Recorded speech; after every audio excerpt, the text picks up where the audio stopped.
Hola, ¿qué tal están? Comentario o crítica de la teoría de las formas.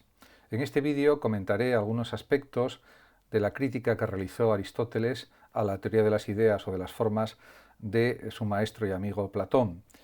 Es un fragmento que está tomado de la Metafísica y dice así: pero la aporía más importante con que cabe enfrentarse es de qué sirven las formas para las cosas sensibles, tanto para las eternas como para las que se generan y corrompen. Desde luego, no son causas ni de su movimiento ni de cambio alguno suyo, pero es que tampoco prestan auxilio alguno, ni en orden a la ciencia de las demás cosas, no son en efecto su entidad, si lo fueran estarían en ellas, ni respecto de su ser, toda vez que son inmanentes en las cosas que de ellas participan. Pero es que tampoco es posible que las demás cosas provengan de las formas en ninguno de los sentidos usuales de la expresión provenir de. Y decir, por otra parte, que ellas son modelos y que de ellas participan las demás cosas, no es sino proferir palabras vacías y formular metáforas poéticas. En efecto, ¿cuál es el agente que actúa poniendo su mirada en las ideas? En relación con el título de este texto y en relación con el resumen de sus ideas principales se puede decir lo siguiente. El título más apropiado podría ser para este texto Crítica aristotélica a la teoría de las formas de Platón, y también podría ser este otro título, Inutilidad de las ideas para explicar la realidad. Podemos decir que en este fragmento de la Metafísica Aristóteles critica la teoría de las ideas de Platón como paso previo a la exposición de su propia teoría del ser, que es el hilemorfismo, materia y forma, porque las ideas no tienen ninguna utilidad para explicar las cosas sensibles desde la perspectiva realista de Aristóteles. Y además Aristóteles explica o expone algunos argumentos contra la teoría platónica. Por ejemplo, las ideas, para Aristóteles, no son la causa ni del movimiento ni del cambio de las cosas sensibles. Además, las ideas tampoco sirven para explicar la naturaleza de las cosas, porque no son inmanentes. Además, las cosas no provienen realmente de las ideas, según Aristóteles, porque en ese caso, ¿cuál sería su causa agente? Por todo este tipo de razones, la teoría de las ideas de Platón, para el estagirita, es solo una manera poética de hablar, sin contenido real. En cuanto al tema principal que se discute en el texto y qué solución propone, se puede decir lo siguiente.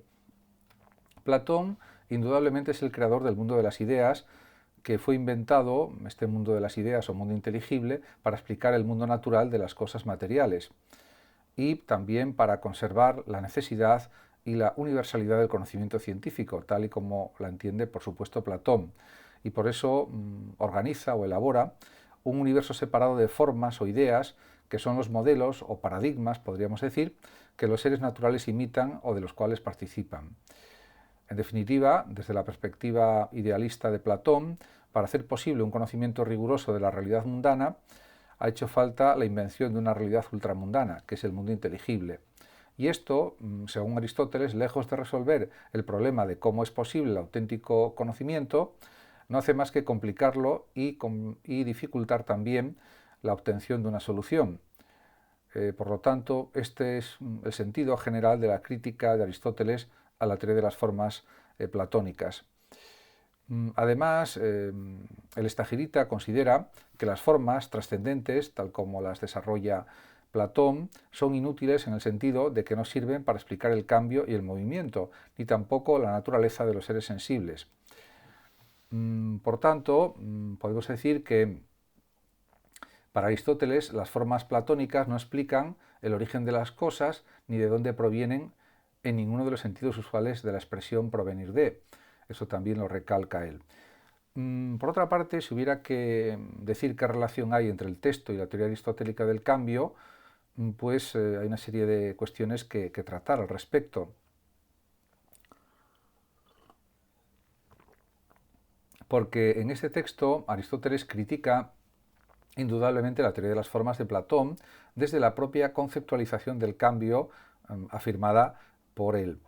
Así afirma Aristóteles que las formas no son causas ni de su movimiento ni de cambio alguno. Por lo tanto, diríamos que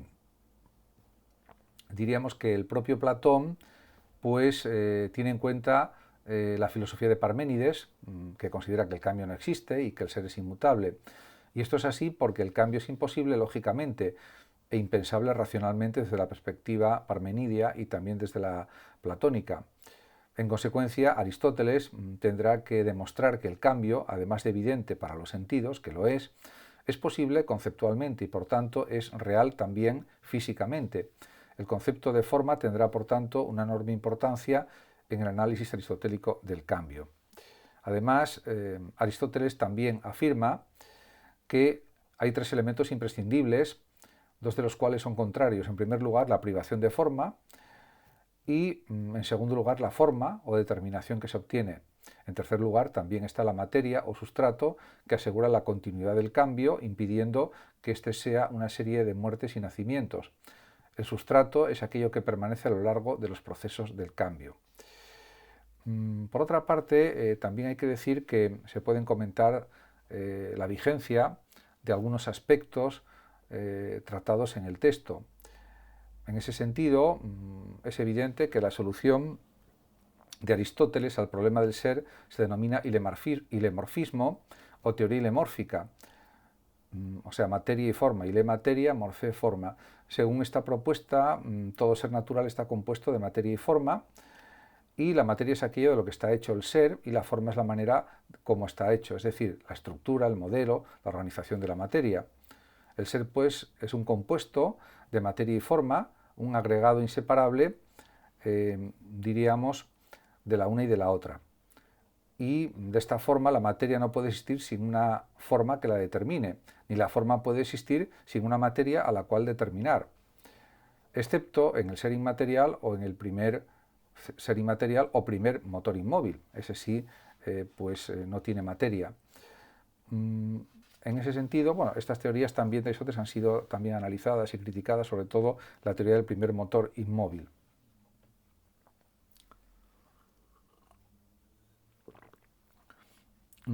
Podemos decir también que, según Aristóteles, hay tres clases de saber. El saber productivo, poiesis, el saber práctico, praxis, y el saber teórico, teoría. En cuanto al saber teórico o contemplativo, según Aristóteles, se divide en tres ramas: la física, la matemática y la filosofía primera o metafísica.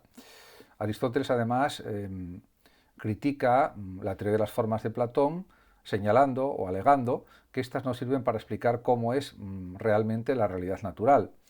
Además, para Aristóteles, el cambio es un hecho real y evidente, y para explicar cómo es posible son necesarios tres principios, o arcai, o elementos: la forma, la privación de forma y el sustrato, como ya antes indiqué.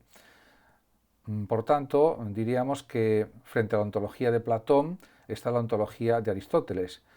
Según Platón, existen dos mundos: el mundo inteligible, el mundo de las ideas, compuesto de ideas o formas y objetos matemáticos, y también está el mundo sensible, que son los cuerpos materiales, objetos físicos, sombras y reflejos. Frente a esta disposición de mundos separados completamente a nivel ontológico y epistemológico, están la clasificación que realiza Aristóteles entre mundo supralunar, región celeste, que presupone movimientos circulares y uniformes y que está compuesto de éter o quinta esencia, y por otra parte está la región terrestre, que él denomina mundo sublunar, que supone movimientos irregulares y los cuatro elementos: tierra, aire, fuego y aire. En ese sentido, tierra, aire, fuego y agua. En ese sentido, podemos señalar que, diríamos que Aristóteles tiene una mentalidad más de científico. De hecho, fue el primer creador de la zoología. En cambio, Platón es un matemático, fundamentalmente, y filósofo, que se dedicó más a la geometría, a la matemática, a las ciencias teóricas. En cambio, Aristóteles fue más bien, lo que diríamos hoy, un científico, un naturalista.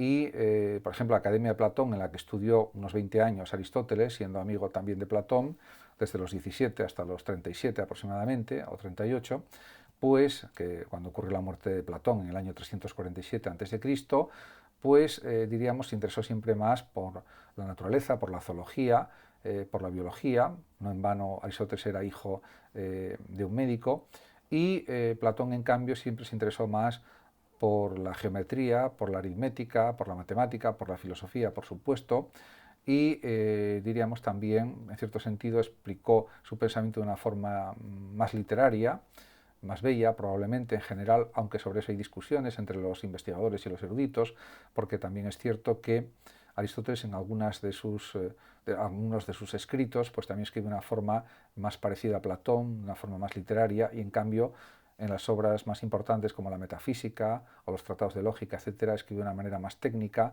más profesoral, diríamos, respondiendo a los intereses de sus alumnos en el liceo y en general pues escribiendo de una manera más profunda, más descriptiva, más científica, podríamos decir de alguna manera.